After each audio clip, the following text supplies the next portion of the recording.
जय सिया राम बच्चों। मैं अजय प्रताप सिंह अपने YouTube चैनल JSRM स्टडीज में आप सभी का स्वागत करता हूं।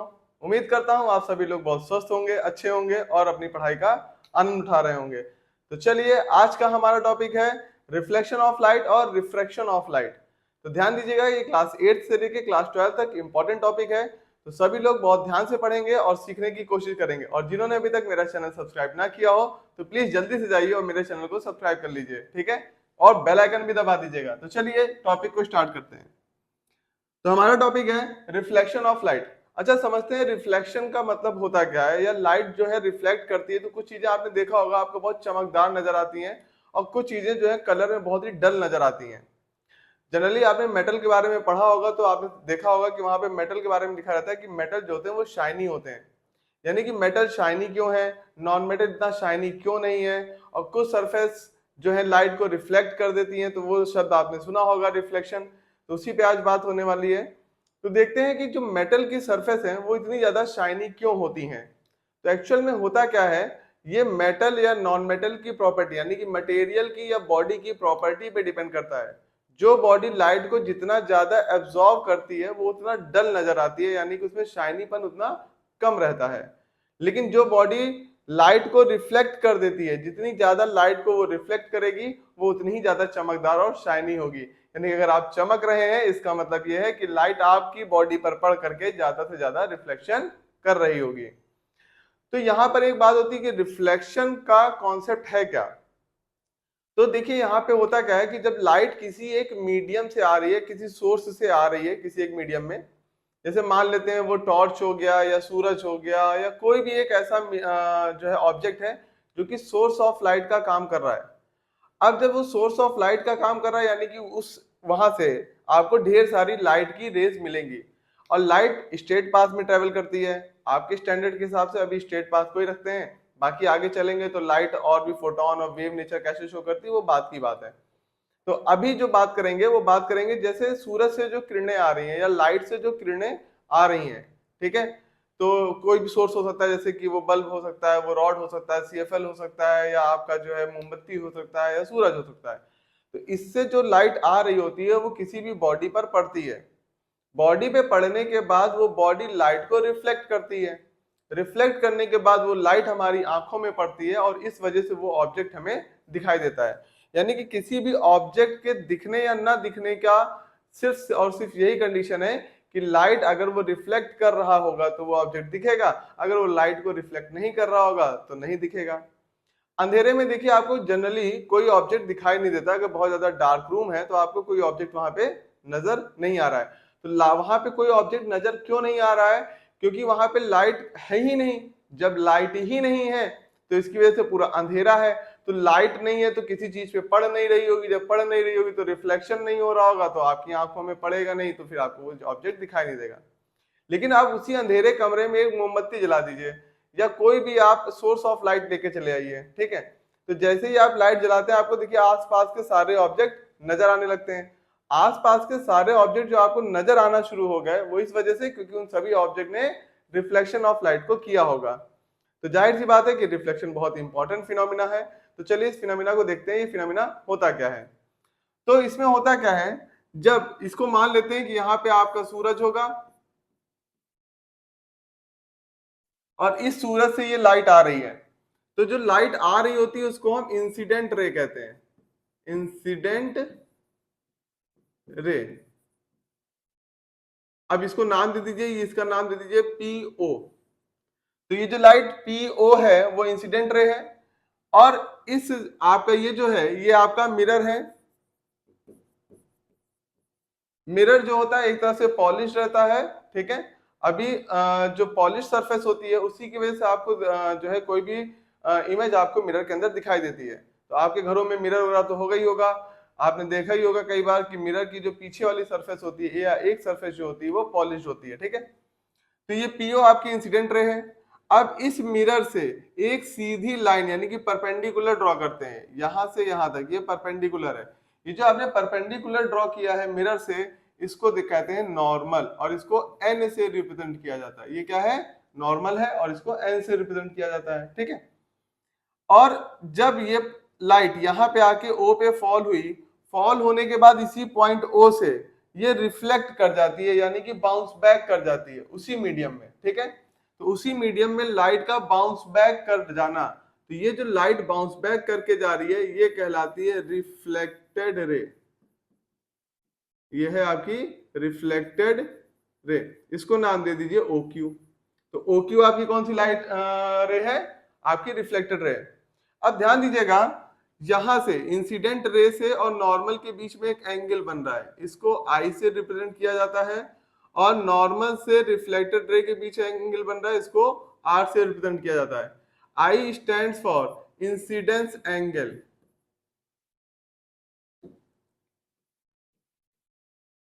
इंसिडेंस एंगल या एंगल ऑफ इंसिडेंस भी बोल सकते हैं इसको, रिफ्लेक्टेड एंगल या एंगल ऑफ रिफ्लेक्शन भी बोल सकते हैं, reflected angle.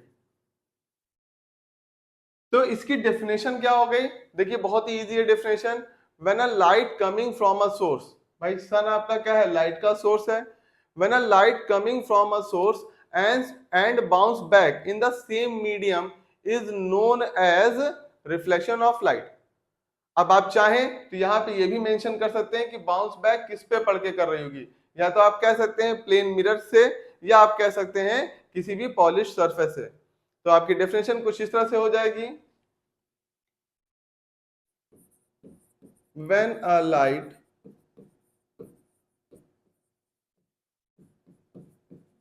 coming from a source and bounce back to the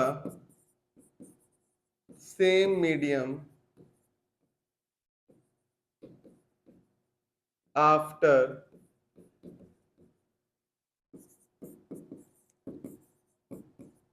striking the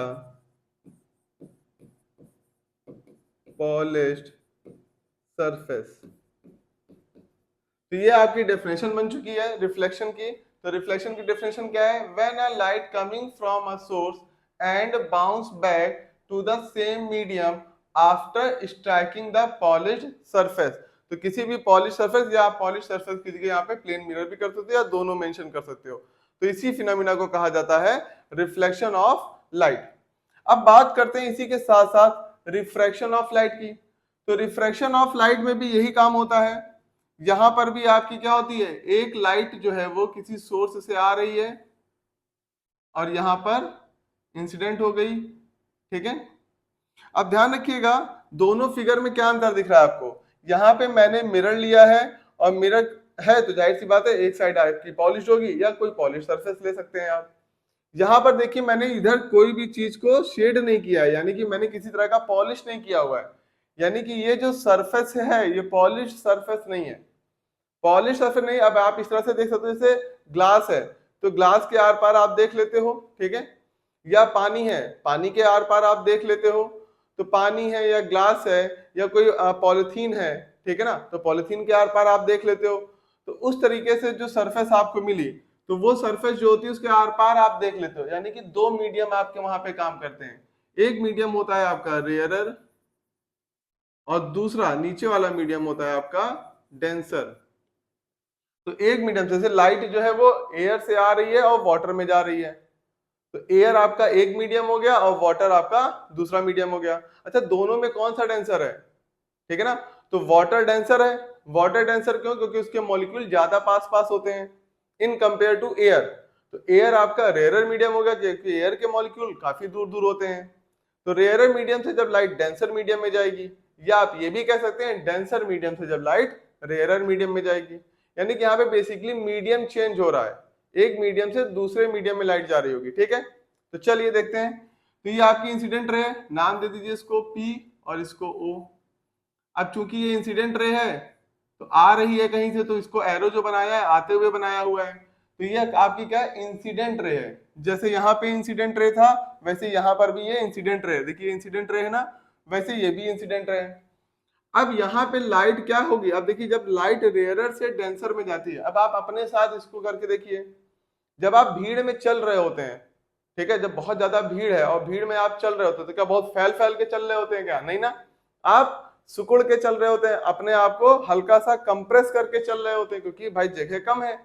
तो वैसे ही लाइट के साथ है, जब लाइट रेयर से डेंसर में जा रही होगी तो उसको जगह मिली कम, जगह कम मिली तो वो क्या होगा? नॉर्मल। ये आपका नॉर्मल है, तो नॉर्मल की तरफ झुक जाएगी। ठीक है, लाइट हल्का सा बेंड हो जाएगी टूवर्ड्स द नॉर्मल, तो लाइट इधर बेंड हो गई। अब यहाँ पे जो एंगल बन रहा है वो एंगल आई है, ये इंसिडेंस एंगल है, और यहाँ पे जो एंगल आर है वो रिफ्रैक्टेड एंगल है। देखिए F R A, refracted angle. उसी तरीके से ये इंसिडेंट रे थी और ये आपकी कौन सी होगी? रिफ्रैक्टेड रे, क्योंकि रिफ्रैक्शन है तो रिफ्रैक्टेड रे। और इसको भी नाम दे दीजिए क्यू। तो ओ क्यू आपकी क्या है? रिफ्रैक्टेड रे। ठीक है, तो इसकी डेफिनेशन क्या हो गई? When a light coming from a source, when a light coming from a source and goes one medium to another medium, जब लाइट एक सोर्स से आती है और एक मीडियम से दूसरे मीडियम में जाती है, तो coming from a source and goes one medium to another medium, then light bends towards the normal और goes away from the normal. तो या तो लाइट नॉर्मल की तरफ आएगी या लाइट नॉर्मल से दूर हटेगी। तो इस फिनोमिना को आप क्या कहेंगे? Refraction of light. क्या कहेंगे? Refraction of light.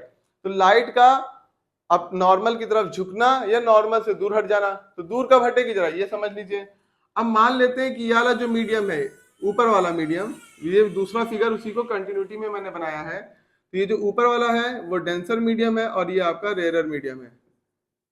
अब कुछ इस तरह से सपोज करिए कि आप पानी के अंदर हैं और पानी के अंदर, जैसे आप तैराकी कर रहे हैं, आप पानी के अंदर हैं। अब जब आप पानी के अंदर हैं और बाहर देखने की कोशिश कर रहे हैं, आपका कोई दोस्त है वो बाहर खड़ा है स्विमिंग पूल के और आप स्विमिंग पूल के अंदर डुबकी लगा के अंदर हैं, तो आप बाहर देखने की जब उसको कोशिश करेंगे बाहर की तरफ, तो आप अंदर हैं, यानी कि आप डेंसर मीडियम में हैं और आपका दोस्त कहाँ है?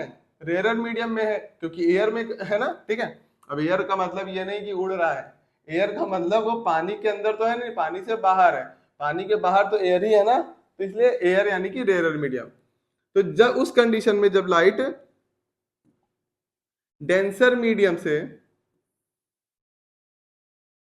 रेयर मीडियम में आ रही होगी तो वो नॉर्मल से दूर हट जाएगी। तो इस कंडीशन में लाइट नॉर्मल से दूर हट जाएगी कुछ इस तरीके से। तो ये हो गया आपका एंगल आई और ये हो गया आपका एंगल आर। तो आप देखेंगे यहां पर एंगल आई और एंगल आर थोड़ा सा कम ज्यादा होगा, यानी कि इस कंडीशन में जब लाइट रेयर से डेंसर में जाएगी तो एंगल आई जो होगा वो बड़ा होगा एंगल आर से, और इस कंडीशन में इसका जस्ट अपोजिट, यानी कि एंगल आर जो होगा वो ग्रेटर होगा एंगल आई से। ठीक है, तो ये था आपका रिफ्रैक्शन। अब रिफ्लेक्शन और रिफ्रैक्शन दोनों के अलग अलग लॉज हैं, तो चलिए उन लॉज को देख लेते हैं क्या क्या लॉज हैं। तो पहले मैं बात करूंगा रिफ्लेक्शन की, तो लॉज ऑफ रिफ्लेक्शन।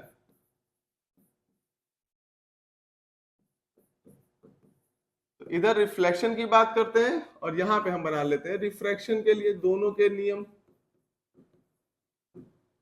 तो रिफ्लेक्शन का पहला नियम ये कहता है, ध्यान से समझिएगा, incident ray, reflected ray, normal at the point of incidence all lie at the same plane.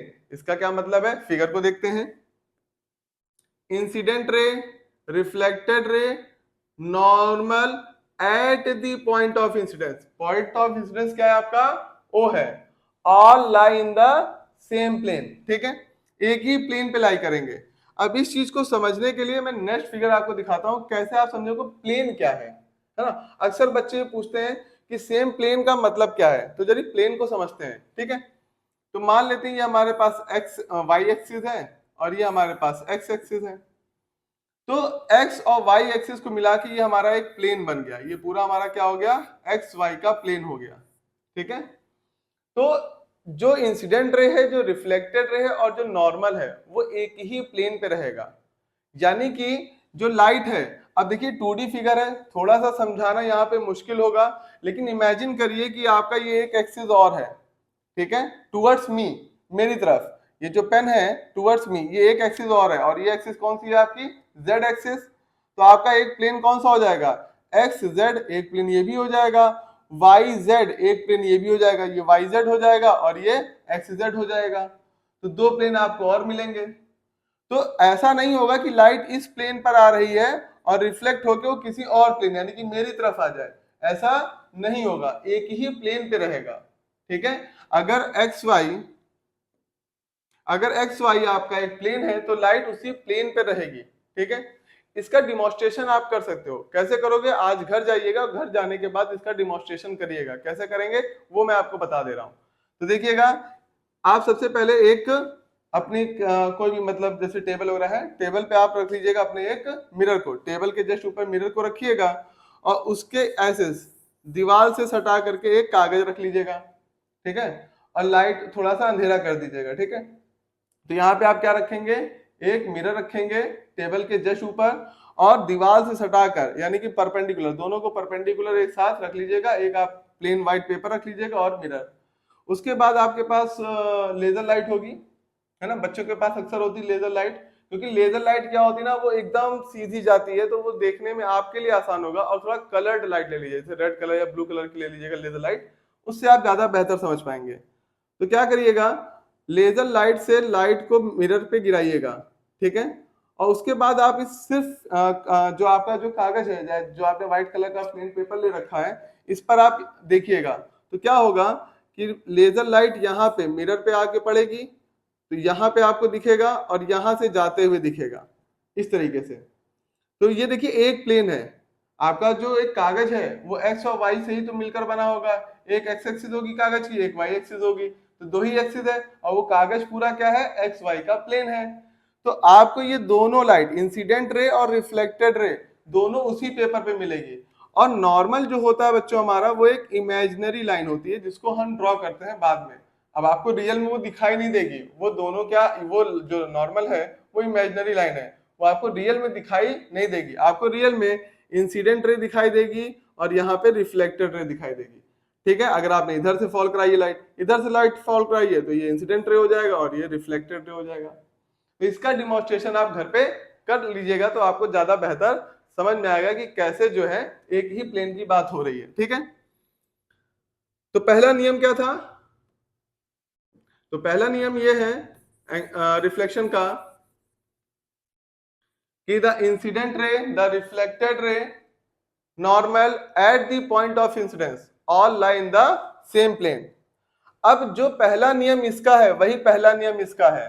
तो इसका पहला नियम क्या है, incident ray, reflected ray, normal at the point of incidence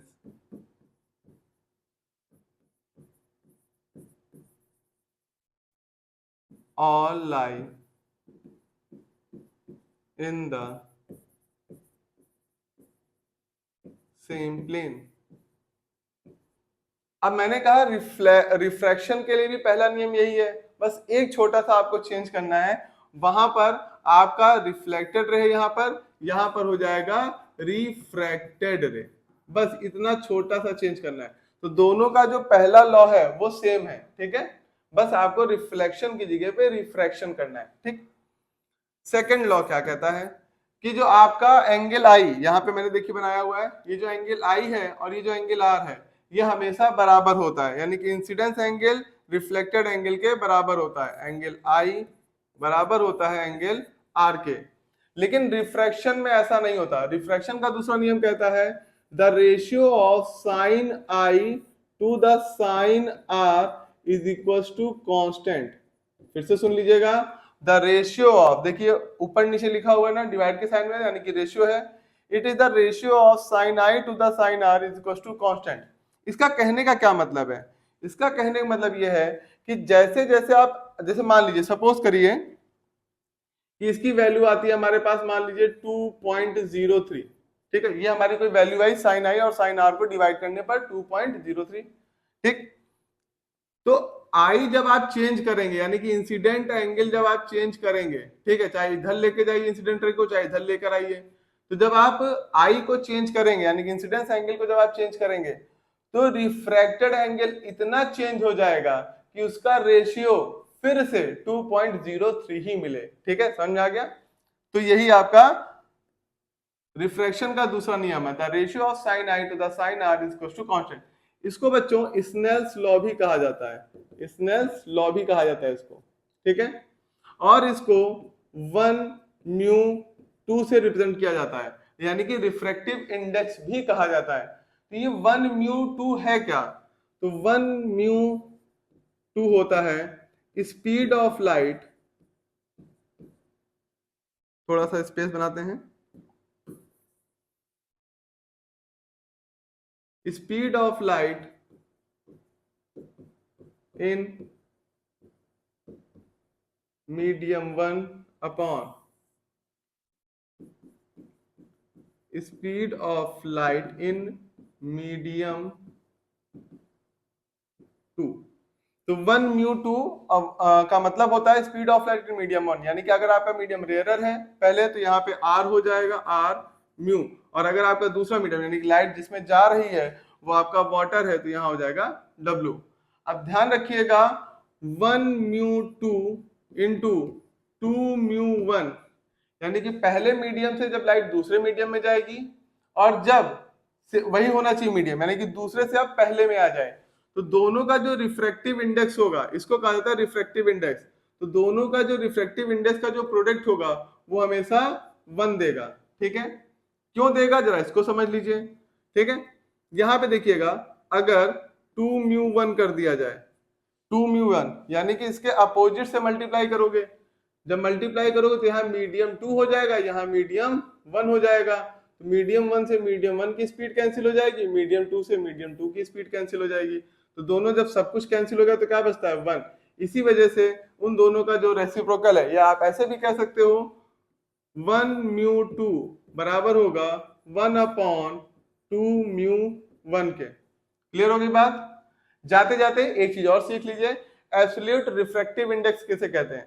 absolute refractive index में जो आपका पहला मीडियम है इसको फिक्स कर लीजिए और इसको क्या कह दीजिए, वैक्यूम, यानी कि speed of light in vacuum upon speed of light in other medium, यानी कि यार दूसरा कोई भी मीडियम हो तो पहला जो मीडियम है उसको आप फिक्स कर लीजिए, वैक्यूम कर लीजिए, तो जो रिफ्रैक्टिव इंडेक्स आपको मिलता है वो एब्सोल्यूट रिफ्रैक्टिव इंडेक्स मिलता है। तो होप सो रिफ्लेक्शन और रिफ्रैक्शन आपको समझ में आया होगा। तो आज के लिए बस इतना ही। जय सिया राम बच्चों।